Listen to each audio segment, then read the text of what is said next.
So, hello mga mare! Kulang ba ang sahod ni Mr. o ni Mrs.? Kulang ang inyong budget for this month. May emergency at kailangan ng agarang cash. Wala nang pambaan ng mga bata sa eskwela. Or nilalamig at walang pambili ng champurado. Check mo na agad ang iyong GCash. Pumunta ka under borrow. Silipin mo ang GGives mo or G-credit mo. Baka may eligible ka na dyan na credit loan. Bayan, credit na loan pa. Credit limit pala. Katulad nitong sa client ko. 100k yung available niyang credit limit. Imagine mo, 100k?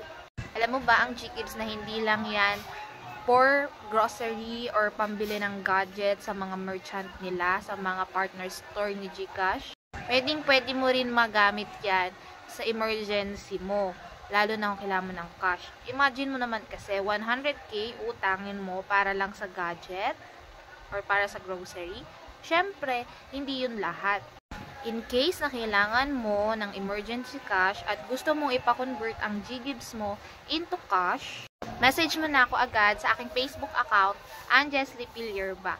Bago lang tong account ko na to, hindi pa siya naka-verified kasi kakawala lang nung isa kong account. Kung mapapansin nyo yung mga iba kong videos, naka-meta verified yon. Kaya nga lang, na-disabled yon. Kaya nagpalit na naman tayo ng Facebook account. Pero no worries, pwede nyo ako i-video call anytime. So, ayun lamang. Wait ko yung message nyo. Pa-convert nyo na yung mga GGives nyo into cash.